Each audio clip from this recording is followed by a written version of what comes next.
नमस्कार दोस्तों। तो बजट आ गया, लॉन्च हो गया, इसके लिए रील्स भी बन गए, वीडियोस भी बन गए। मैं थोड़ा लेट आ रहा हूँ इसके लिए। हालांकि जो मैं बात करूँगा बहुत ही शॉर्ट में, मेरा टारगेट कोई बड़ी रील का नहीं है, कुछ पॉइंटर्स में बताएंगे ताकि ये आपको 2 4 5 मिनट में एक बजट का एक झलकी मिल जाए। टैक्सेशन को थोड़ा सा अलग से समझा लेंगे बाकी पॉइंटर्स में कि गवर्नमेंट अल्टीमेटली करने की क्या कोशिश कर रही थी बजट में, वो बताने की कोशिश करता हूँ आपको। फिजिकल डेफिशिएट 4.2%, 4.3% के आसपास का इस बार है जीडीपी का हमारा। ये बताता है कि हमारा बजट घाटे का बजट है, मुनाफा इसमें नहीं है, यानी खर्चे गवर्नमेंट ज़्यादा कर रही है, उसके अपेक्षाकृत आय कम होने वाली है। पॉइंट नंबर 2 है, गवर्नमेंट ने रिकॉर्ड इस बार खर्चा किया है 12.2 लाख करोड़ रुपीज़ का इंफ्रास्ट्रक्चर स्कीम्स में। तो इसके थ्रू गवर्नमेंट चाह रही है कि लॉन्ग टर्म में इंफ्रास्ट्रक्चर मजबूत हो और देश की ग्रोथ हो। बात करें तो 7 डिफरेंट सिटीज़ में गवर्नमेंट ने कोशिश की है कि हाई स्पीड रेल्स को चलाया जाए, उसके लिए कॉरिडोर बनाए जाएंगे। कई सिटीज़ में से होने वाला है 7 जगहों पे। वाटर लाइन को लेके भी 20 से ज़्यादा national water line water veg के बारे में इन्वेस्टमेंट करने की बात हुई है, उनको बढ़ाने की, ताकि पानी की समस्या भी दूर हो सके भविष्य में। देखिए, इन्वेस्टर्स के लिए रिस्क गारंटी फंड लाए गए हैं ताकि जो नए इन्वेस्टमेंट्स हो रहे हैं उसमें कुछ लोगों को एक सहूलियत मिल सके, एक बचत हो सके, गारंटी। देखिए तो सेमीकंडक्टर के प्रोडक्शन को लेके इंडियन सेमीकंडक्टर प्रोडक्शन 2.0 लाई गई है, जहाँ 40,000 करोड़ रुपए अलोकेशन हो रहा है ताकि सेमीकंडक्टर इंडिया में अच्छे से बन सके। तो ये भी एक अच्छी बात है कि आगे एक भविष्य है सेमीकंडक्टर्स का।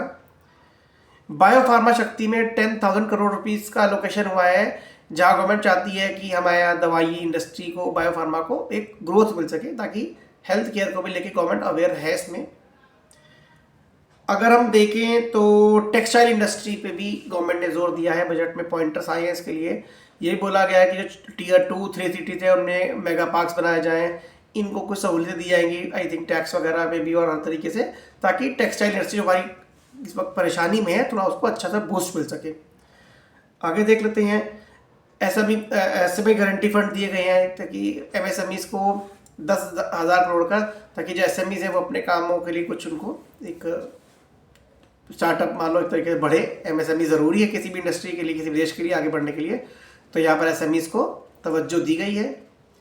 अगर हम बात करें इनकम टैक्स की, तो इनकम टैक्स का नया एक्ट आया है, इनकम टैक्स 25। स्लैब रेट में कोई चेंजेस नहीं हुए हैं, ओल्ड रिजीम के वही 5 लाख विद 87 और न्यू रिजीम में वही 12 लाख विद सेक्शन 87 आपको मिल रहा है, कोई खास चेंजेस नहीं है। स्टैंडर्ड में सेम है, लगभग सारी रिडक्शन सेम ही है, कुछ नया नहीं है, खाली ड्यू डेट पे एक्सटेंशन हुआ है। व्यापारियों की ड्यू डेट जो है अब वो 31 अगस्त कर दी गई है, और रिवीजन के लिए हम लोग को 3 महीने का टाइम विद पेनल्टी दे दिया गया है एक्स्ट्रा, यानी 31 दिसंबर की बजाय 31 मार्च हो गया रिवाइज रिटर्न की डेट। बाकी कुछ खास चेंज इनकम टैक्स में नहीं है। जीएसटी में कुछ छोटे मोटे चेंजेस हुए हैं जिनके लिए मैंने अलग से रील बना दी हैं, उनको देख लीजिएगा। हम लोग का मेन पार्ट जो टैक्सेशन का होता है उसमें ज़्यादा कुछ इस बार देखने को नहीं मिला है। और हाँ, कॉर्पोरेट टैक्स जो है यानी मैट, उनके रिफॉर्म के लिए यानी मैट को कम किया गया है। मैट होता है मिनिमम ऑल्टरनेटिव टैक्सेस, जो किसी कंपनी पे लगाए जाते हैं, इनको रिड्यूस किया गया है। टैक्स हॉलीडेज 2047 तक दिए गए हैं उन क्लाउड बेस्ड कंपनीज को, क्लाउड सर्विस देती हैं जो जिनका डेटाबेस इंडिया सेंट्रिक है, उनको 2047 तक के लिए टैक्स की वो छूट दी गई है, टैक्स हॉलीडे से। इंडियन हैंडलूम, खादी, हथकरघा, इनको बढ़ाने के लिए हमारी ग्राम स्वराज योजना लाई गई है, ताकि देश में इन सब के बारे में इनकी यूज़ बढ़ें। हेल्थ केयर को पुश करने के लिए और emergency care and allied health trainings, इनके लिए भी यानी हेल्थ केयर को लेके भी कुछ ध्यान दिया गया है कि इमरजेंसी सर्विसेज में कुछ बजट के थ्रू फंड पाइप किया जा रहा है, पंप किया जा रहा है, ताकि उसके थ्रू हेल्थ केयर को भी सहूलियत मिले। ओवरऑल बजट को देखें तो ये एक इमीडिएट बजट नहीं है। हर बार होता था कि चुनावी बजट निकाल दिया गया है या कोई स्पेसिफिक उसको लेके, नहीं, ये बजट लॉन्ग टर्म गोल्स को लेके गवर्नमेंट लेके चल रही है। बजट का मेजर पार्ट जो है वो अगर इंफ्रास्ट्रक्चर में जाता है तो इसका मतलब होता है कि आज तो इसका फ़ायदा नहीं मिलेगा, लेकिन भविष्य में इसका फ़ायदा मिलने की उम्मीद होती है। रेलवे हो गई, राजमार्ग हो गए, वाटर मार्ग हो गए, और बेसिक इंफ्रास्ट्रक्चर पे जो एक्सपेंसेस हो रहे हैं, भविष्य में हमें उसके अच्छे बेनिफिट मिल सकते हैं।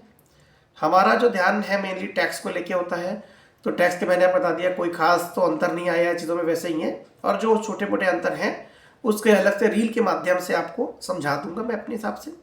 बाकी बहुत से लोग समझाने लगे और भी हैं, आप और भी जगहों पर जाके देखते ही होंगे। हमारी अपनी प्रयास है, हम ऐसे कर रहे हैं।